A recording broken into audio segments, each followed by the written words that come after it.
Deuxième partie, chapitre 9. 3 mois s'étaient écoulés. Le divorce de Duroy venait d'être prononcé. Sa femme avait repris le nom de Forestier, et comme les Walter devaient partir, le 15 juillet, pour Trouville, on décida de passer une journée à la campagne, avant de se séparer. On choisit un jeudi, et on se mit en route dès 9 heures du matin dans un grand landau de voyage à 6 places, attelé en poste à 4 chevaux. On allait déjeuner à Saint-Germain, au pavillon Henri IV. Bel-Ami avait demandé à être le seul homme de la partie, car il ne pouvait supporter la présence et la figure du marquis de Cazolles. Mais, au dernier moment, il fut décidé que le comte de La Tour-Yvelin serait enlevé, au saut du lit. On l'avait prévenu la veille. La voiture remonta au grand trot l'avenue des Champs-Élysées, puis traversa le bois de Boulogne. Il faisait un admirable temps d'été, pas trop chaud. Les hirondelles traçaient sur le bleu du ciel de grandes lignes courbes qu'on croyait voir encore quand elles étaient passées. Les 3 femmes se tenaient au fond du landau, la mère entre ses 2 filles, et les 3 hommes, à reculons, Walter entre les 2 invités. On traversa la Seine, on contourna le Mont Valérien, puis on gagna Bougival, pour longer ensuite la rivière jusqu'au Pec. Le comte de La Tour-Yvelin, un homme un peu mûr à long favori léger, dont le moindre souffle d'air agitait les pointes, ce qui faisait dire à Duroy, il obtient de jolis effets de vent dans sa barbe, contemplait Rose tendrement. Ils étaient fiancés depuis 1 mois. Georges, fort pâle, regardait souvent Suzanne, qui était pâle aussi. Leurs yeux se rencontraient, semblaient se concerter, se comprendre, échanger secrètement une pensée, puis se fuyaient. Madame Walter était tranquille, heureuse. Le déjeuner fut long. Avant de repartir pour Paris, Georges proposa de faire un tour sur la terrasse. On s'arrêta d'abord pour admirer la vue. Tout le monde se mit en ligne le long du mur et on s'extasia sur l'étendue de l'horizon. La Seine, au pied d'une longue colline, coulait vers Maison Lafitte, comme un immense serpent couché dans la verdure. À droite, sur le sommet de la côte, l'aqueduc de Marly projetait sur le ciel son profil énorme de chenille à grandes pattes, et Marly disparaissait, au-dessous, dans un épais bouquet d'arbres. Par la plaine immense, qui s'étendait en face, on voyait des villages, de place en place. Les pièces d'eau du Vésinet faisaient des taches nettes et propres dans la maigre verdure de la petite forêt. À gauche, tout au loin, on apercevait en l'air le clocher pointu de Sartrouville. Walter déclara, « On ne peut trouver nulle part au monde un semblable panorama. Il n'y en a pas un pareil en Suisse. » Puis on se mit en marche doucement pour faire une promenade et jouir un peu de cette perspective. Georges et Suzanne restèrent en arrière. Dès qu'ils furent écartés de quelques pas, il lui dit d'une voix basse et contenue, « Suzanne, je vous adore. Je vous aime à en perdre la tête. » Elle murmura, « Moi aussi, belle amie. » Il reprit, « Si je ne vous ai pas pour femme, je quitterai Paris, et ce pays. » Elle répondit, « Essayez donc de me demander à papa. Peut-être qu'il voudra bien. » Il eut un petit geste d'impatience, « Non, je vous le répète pour la 10e fois, c'est inutile. On me fermera la porte de votre maison, on m'expulsera du journal, et nous ne pourrons plus même nous voir. Voilà le joli résultat auquel je suis certain d'arriver par une demande en règle. On vous a promis au marquis de Cazolles. On espère que vous finirez par dire « oui ». Et on attend. » Elle demanda, « Qu'est-ce qu'il faut faire alors ?» Il hésitait, la regardant de côté, « M'aimez-vous assez pour commettre une folie ?» Elle répondit résolument. « Oui. » « Une grande folie ?»« Oui. » « La plus grande des folies ?» ?»« Oui. » « Aurez-vous aussi assez de courage pour braver votre père et votre mère ?» ?»« Oui. » »« Bien vrai ?»« Oui. » »« Eh bien. Il y a un moyen, un seul. Il faut que la chose vienne de vous, et pas de moi. Vous êtes une enfant gâtée, on vous laisse tout dire, on ne s'étonnera pas trop d'une audace de plus de votre part. Écoutez donc. Ce soir, en rentrant, vous irez trouver votre maman, d'abord, votre maman toute seule. Et vous lui avouerez que vous voulez m'épouser. Elle aura une grosse émotion et une grosse colère. Suzanne l'interrompit, « Oh. Maman voudra bien. » Il reprit vivement, « Non. Vous ne la connaissez pas. Elle sera plus fâchée et plus furieuse que votre père. Vous verrez comme elle refusera. Mais vous tiendrez bon, vous ne céderez pas, vous répéterez que vous voulez m'épouser, moi seul, rien que moi. Le ferez-vous? Je le ferai. Et en sortant de chez votre mère, vous direz la même chose à votre père, d'un air très sérieux et très décidé. Oui, oui. Et puis, c'est là que ça devient grave. Si vous êtes résolu, bien résolu à être ma femme, ma chère petite Suzanne. Je vous enlèverai. Elle eut une grande secousse de joie et faillit battre des mains. Oh! Quel bonheur! Vous m'enlèverez? Quand ça m'enlèverez-vous? Toute la vieille poésie des enlèvements nocturnes, des chaises de poste, des auberges, toutes les charmantes aventures des livres lui passèrent d'un coup dans l'esprit comme un songe enchanteur prêt à se réaliser. Elle répéta, quand ça, m'enlèverez-vous? Il répondit très bas, mais, ce soir, cette nuit. Elle demanda, frémissante, et où irons-nous? Ça, c'est mon secret. Réfléchissez à ce que vous faites. Songez bien qu'après cette fuite vous ne pourrez plus être que ma femme. C'est le seul moyen, mais il est très dangereux, pour vous. Elle déclara, je suis décidée, où vous retrouverez-je?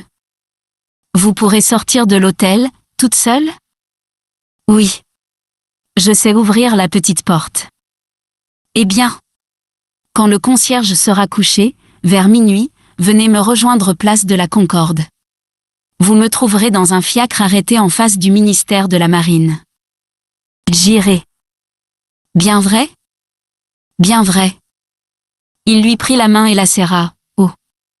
Que je vous aime! Comme vous êtes bonne et brave. Alors, vous ne voulez pas épouser Anne de Cazolles? Oh! Non. Votre père s'est beaucoup fâché quand vous avez dit non? Je crois bien, il voulait me remettre au couvent. Vous voyez qu'il est nécessaire d'être énergique. Je le serai. Elle regardait le vaste horizon, la tête pleine de cette idée d'enlèvement. Elle irait plus loin que là-bas, avec lui. Elle serait enlevée. Elle était fière de ça. Elle ne songeait guère à sa réputation, à ce qui pouvait lui arriver d'infâme. Le savait-elle, même? Le soupçonnait-elle? Madame Walter, se retournant, cria, « Mais viens donc, petite.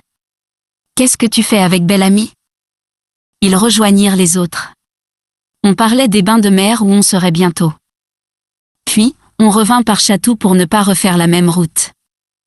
Georges ne disait plus rien. Il songeait, donc, si cette petite avait un peu d'audace, il allait réussir, enfin.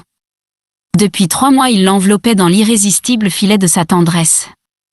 Il la séduisait, la captivait, la conquérait. Il s'était fait aimer par elle, comme il savait se faire aimer. Il avait cueilli sans peine son âme légère de poupée. Il avait obtenu d'abord qu'elle refusât M. de Cazolles. Il venait d'obtenir qu'elle s'enfuit avec lui. Car il n'y avait pas d'autre moyen. Madame Walter, il le comprenait bien, ne consentirait jamais à lui donner sa fille. Elle l'aimait encore, elle l'aimerait toujours, avec une violence intraitable. Il la contenait par sa froideur calculée, mais il la sentait rongée par une passion impuissante et vorace. Jamais il ne pourrait la fléchir. Jamais elle n'admettrait qu'il prît Suzanne. Mais une fois qu'il tiendrait la petite au loin, il traiterait de puissance à puissance, avec le père. Pensant à tout cela, il répondait par phrases hachées aux choses qu'on lui disait et qu'il n'écoutait guère. Il parut revenir à lui lorsqu'il rentra dans Paris. Suzanne aussi songeait, et le grelot des 4 chevaux sonnait dans sa tête, lui faisait voir des grandes routes infinies sous des clairs de lune éternelle, des forêts sombres traversées, des auberges au bord du chemin, et la hâte des hommes d'écurie à changer l'attelage, car tout le monde devine qu'ils sont poursuivis. Quand le landau fut arrivé dans la cour de l'hôtel, on voulut retenir Georges à dîner. Il refusa et revint chez lui. Après avoir un peu mangé, il mit de l'ordre dans ses papiers comme s'il allait faire un grand voyage. Il brûla des lettres compromettantes, en cacha d'autres, écrivit à quelques amis. De temps en temps il regardait la pendule, en pensant « ça doit chauffer là-bas ». Et une inquiétude le mordait au cœur. S'il allait échouer? Mais que pouvait-il craindre? Il se tirerait toujours d'affaire. Pourtant c'était une grosse partie qu'il jouait, ce soir-là. Il ressortit vers 11h, erra quelque temps, prit un fiacre et se fit arrêter place de la Concorde, le long des arcades du ministère de la Marine. De temps en temps il enflammait une allumette pour regarder l'heure à sa montre. Quand il vit approcher minuit, son impatience devint fiévreuse. À tout moment il passait la tête à la portière pour regarder. Une horloge lointaine sonna 12 coups, puis une autre plus près, puis 2 ensemble, puis une dernière très loin. Quand celle-là eut cessé de tinter, il pensa, c'est fini. C'est raté. Elle ne viendra pas. Il était cependant résolu à demeurer jusqu'au jour. Dans ces cas-là il faut être patient. Il entendit encore sonner le quart, puis la demi, puis les 3/4, et toutes les horloges répétèrent une heure comme elles avaient annoncé minuit. Il n'attendait plus, il restait, creusant sa pensée pour deviner ce qui avait pu arriver. Tout à coup une tête de femme passa par la portière et demanda « Êtes-vous là, belle amie ?» Il eut un sursaut et une suffocation.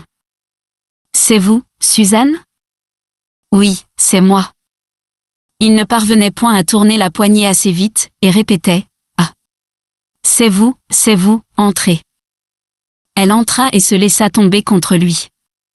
Il cria au cocher « Allez !» Et le fiacre se mit en route.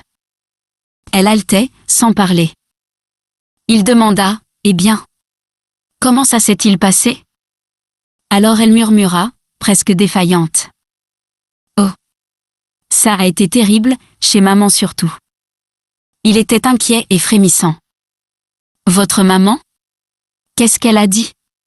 Contez-moi ça. » « Oh, ça a été affreux. Je suis entrée chez elle et je lui ai récité ma petite affaire que j'avais bien préparée. Alors elle a pâli, puis elle a crié « Jamais. Jamais. » Moi, j'ai pleuré, je me suis fâchée, j'ai juré que je n'épouserais que vous. J'ai cru qu'elle allait me battre. Elle est devenue comme folle, elle a déclaré qu'on me renverrait au couvent, dès le lendemain. Je ne l'avais jamais vue comme ça, jamais. Alors papa est arrivé en l'entendant débiter toutes ces sottises. Il ne s'est pas fâché tant qu'elle, mais il a déclaré que vous n'étiez pas un assez beau parti. Comme il m'avait mise en colère aussi, j'ai crié plus fort qu'eux. Et papa m'a dit de sortir avec un air dramatique qui ne lui allait pas du tout. C'est ce qui m'a décidé à me sauver avec vous. Me voilà, où allons-nous ? Il avait enlacé sa taille doucement, et il écoutait de toutes ses oreilles, le cœur battant, une rancune haineuse s'éveillant en lui contre ces gens. Mais il la tenait, leur fille. Il verrait, à présent. Il répondit, il est trop tard pour prendre le train, cette voiture-là va donc nous conduire à Sèvres où nous passerons la nuit. Et demain nous partirons pour la Roche-Guyon. C'est un joli village, au bord de la Seine, entre Mantes et Bonnières. Elle murmura, c'est que je n'ai pas d'effet. Je n'ai rien. Il sourit, avec insouciance, bah. Nous nous arrangerons là-bas. Le fiacre roulait le long des rues. Georges prit une main de la jeune fille et se mit à la baiser, lentement, avec respect. Il ne savait que lui raconter, n'étant guère accoutumé aux tendresses platoniques. Mais soudain il crut s'apercevoir qu'elle pleurait. Il demanda, avec terreur, « Qu'est-ce que vous avez ? » « Ma chère petite. » Elle répondit, d'une voix toute mouillée, « C'est ma pauvre maman qui ne doit pas dormir à cette heure, si elle s'est aperçue de mon départ. » Sa mère, en effet, ne dormait pas. Aussitôt Suzanne sortit de sa chambre, Madame Walter était restée en face de son mari. Elle demanda, éperdue, atterrée. « Mon Dieu ! Qu'est-ce que cela veut dire ?» Walter cria, furieux, « Ça veut dire que cet intrigant l'a enjôlé. C'est lui qui a fait refuser Cazolles. Il trouve la dot bonne, parbleu. » Il se mit à marcher avec rage à travers l'appartement et reprit, « Tu l'attirais sans cesse, aussi, toi, tu le flattais, tu le cajolais, tu n'avais pas assez de chatterie pour lui. C'était belle amie par-ci, belle amie par-là, du matin au soir. Te voilà payé. » Elle murmura, livide, « Moi ? Je l'attirais. » Il lui vociféra dans le nez, « Oui, toi. Vous êtes toute folle de lui, la Marelle, Suzanne et les autres. Crois-tu que je ne voyais pas que tu ne pouvais point rester 2 jours sans le faire venir ici ? » Elle se dressa, tragique, « Je ne vous permettrai pas de me parler ainsi. Vous oubliez que je n'ai pas été élevée, comme vous, dans une boutique. Il demeura d'abord immobile et stupéfait, puis il lâcha un « nom de Dieu » furibond, et il sortit en tapant la porte. Dès qu'elle fut seule, elle alla, par instinct, vers la glace pour se regarder, comme pour voir si rien n'était changé en elle, tant ce qui arrivait lui paraissait impossible, monstrueux. Suzanne était amoureuse de Bel-Ami. Et Bel-Ami voulait épouser Suzanne. Non. Elle s'était trompée, ce n'était pas vrai. La fillette avait eu une toquade bien naturelle pour ce beau garçon, elle avait espéré qu'on le lui donnerait pour mari, elle avait fait son petit coup de tête. Mais lui ne pouvait pas être complice de ça. Elle réfléchissait, troublée comme on l'est devant les grandes catastrophes. Non, Bel-Ami ne devait rien savoir de l'escapade de Suzanne. Et elle songea longtemps à la perfidie et à l'innocence possible de cet homme. Quel misérable, s'il avait préparé le coup. Et qu'arriverait-il? Que de dangers et de tourments elle prévoyait. S'il ne savait rien, tout pouvait s'arranger encore. On ferait un voyage avec Suzanne pendant 6 mois, et ce serait fini. Mais comment pourrait-elle le revoir, elle, ensuite? Car elle l'aimait toujours. Cette passion était entrée en elle à la façon de ces pointes de flèches qu'on ne peut plus arracher. Vivre sans lui était impossible. Autant mourir. Sa pensée s'égarait dans ses angoisses et dans ses incertitudes. Une douleur commençait à poindre dans sa tête, ses idées devenaient pénibles, troubles, lui faisaient mal. Elle s'énervait à chercher, s'exaspérait de ne pas savoir. Elle regarda sa pendule, il était 1 heure passée. Elle se dit, je ne veux pas rester ainsi, je deviens folle. Il faut que je sache. Je vais réveiller Suzanne pour l'interroger. Et elle s'en alla, déchaussée, pour ne pas faire de bruit, une bougie à la main, vers la chambre de sa fille. Elle l'ouvrit bien doucement, entra, regarda le lit. Il n'était pas défait. Elle ne comprit point d'abord, et pensa que la fillette discutait encore avec son père. Mais aussitôt un soupçon horrible l'effleura et elle courut chez son mari. Elle y arriva d'un élan, blême et haletante. Il était couché et lisait encore. Il demanda effaré. « Eh bien? Quoi? Qu'est-ce que tu as ?» Elle balbutiait. « As-tu vu Suzanne? » Moi? Non. Pourquoi? Elle est partie. Elle n'est pas dans sa chambre. Il sauta d'un bond sur le tapis, chaussa ses pantoufles, sans caleçon, la chemise au vent, il se précipita à son tour vers l'appartement de sa fille. Dès qu'il l'eut vue, il ne conserva point de doute. Elle s'était enfuie. Il tomba sur un fauteuil et posa sa lampe par terre devant lui. Sa femme l'avait rejoint. Elle bégaya. « Eh bien ? » Il n'avait plus la force de répondre, il n'avait plus de colère, il gémit. C'est fait, il la tient. Nous sommes perdus. Elle ne comprenait pas.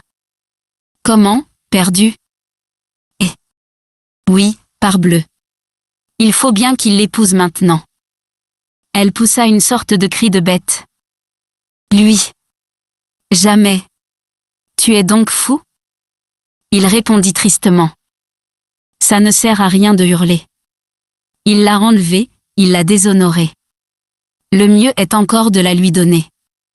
En s'y prenant bien, personne ne saura cette aventure. Elle répéta, secouée d'une émotion terrible. Jamais.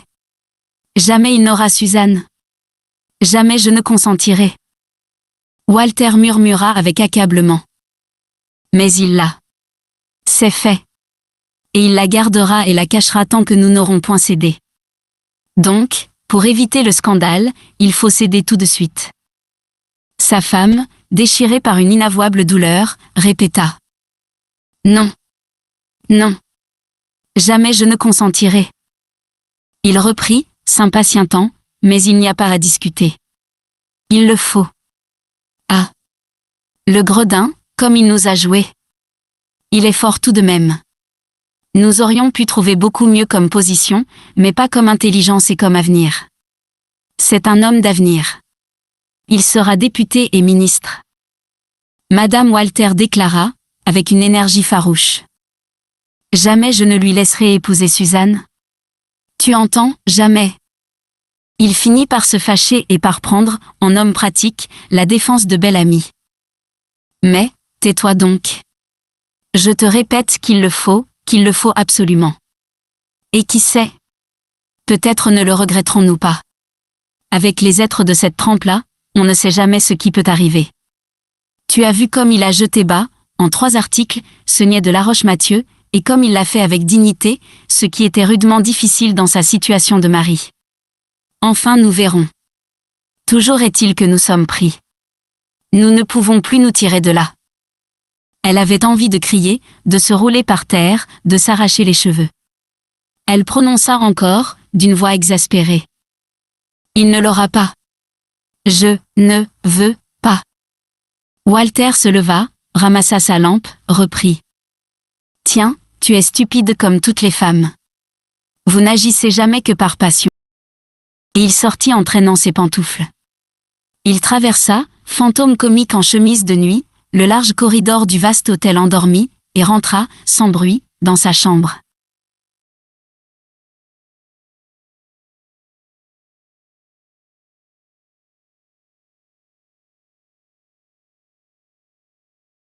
Madame Walter restait debout, déchirée par une intolérable douleur. Elle ne comprenait pas encore bien, d'ailleurs. Elle souffrait seulement. Puis il lui sembla qu'elle ne pourrait pas demeurer là, immobile, jusqu'au jour. Elle sentait en elle un besoin violent de se sauver, de courir devant elle, de s'en aller, de chercher de l'aide, d'être secourue. Elle cherchait qui elle pourrait bien appeler à elle. Quel homme? Elle n'en trouvait pas. Un prêtre. Oui, un prêtre. Elle se jetterait à ses pieds, lui avouerait tout, lui confesserait sa faute et son désespoir. Il comprendrait, lui, que ce misérable ne pouvait pas épouser Suzanne et il empêcherait cela.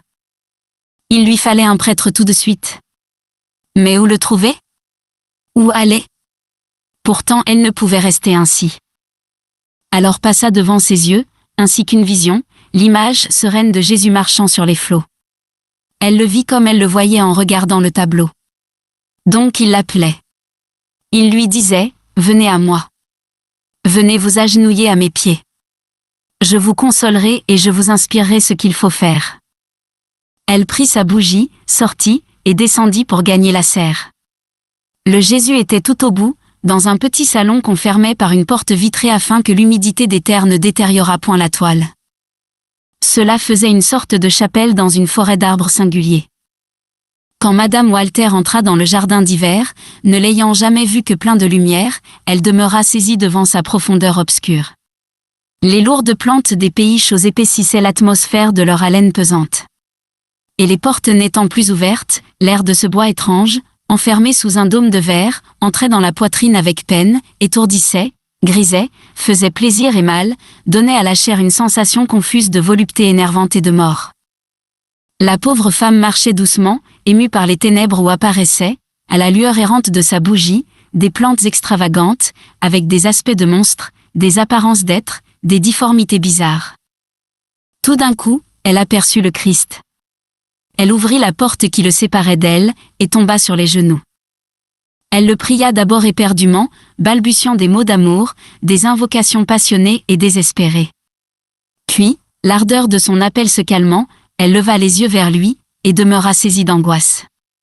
Il ressemblait tellement à Bel-Ami, à la clarté tremblante de cette seule lumière l'éclairant à peine et d'en bas, que ce n'était plus Dieu, c'était son amant qui la regardait. C'étaient ses yeux, son front, l'expression de son visage, son air froid et hautain. Elle balbutiait, « Jésus. Jésus. Jésus. » Et le mot « Georges » lui venait aux lèvres.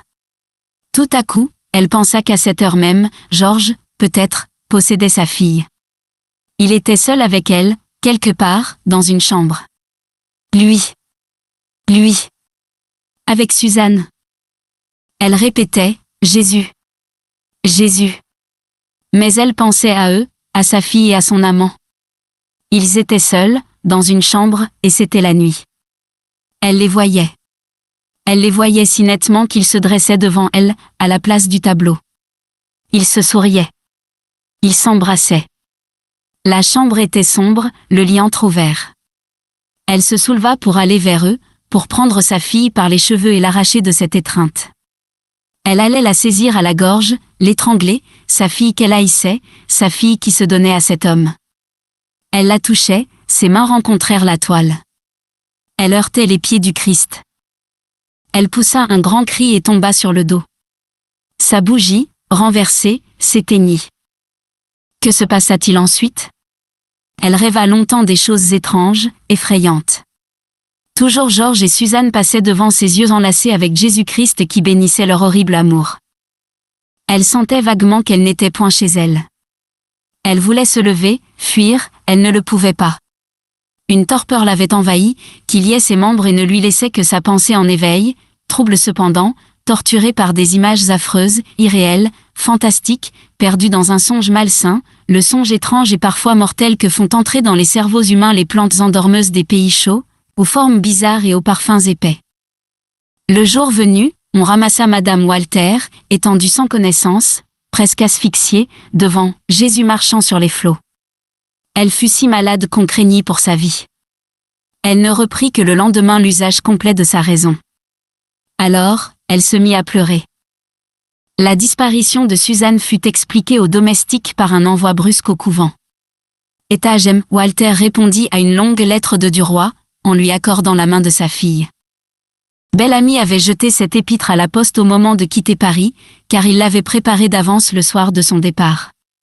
Il y disait, en termes respectueux, qu'il aimait depuis longtemps la jeune fille, que jamais aucun accord n'avait eu lieu entre eux, mais que la voyant venir à lui, en toute liberté, pour lui dire « Je serai votre femme », il se jugeait autorisé à la garder, à la cacher même, jusqu'à ce qu'il eût obtenu une réponse des parents dont la volonté légale avait pour lui une valeur moindre que la volonté de sa fiancée.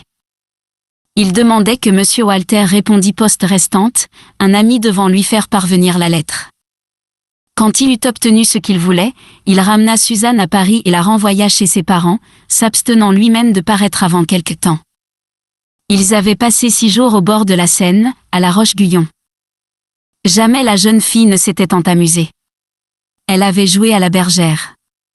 Comme il la faisait passer pour sa sœur, ils vivaient dans une intimité libre et chaste, une sorte de camaraderie amoureuse. Il jugeait habile de la respecter. Dès le lendemain de leur arrivée, elle acheta du linge et des vêtements de paysanne, et elle se mit à pêcher à la ligne, la tête couverte d'un immense chapeau de paille orné de fleurs des champs. Elle trouvait le pays délicieux. Il y avait là une vieille tour et un vieux château où l'on montrait d'admirables tapisseries. Georges, vêtu d'une vareuse achetée toute faite chez un commerçant du pays, promenait Suzanne, soit à pied, le long des berges, soit en bateau. Ils s'embrassaient à tout moment, frémissant, elle innocente et lui prêt à succomber. Mais il savait être fort, et quand il lui dit « Nous retournerons à Paris demain, votre père m'accorde votre main », elle murmura naïvement « Déjà ? Ça m'amusait tant d'être votre femme. »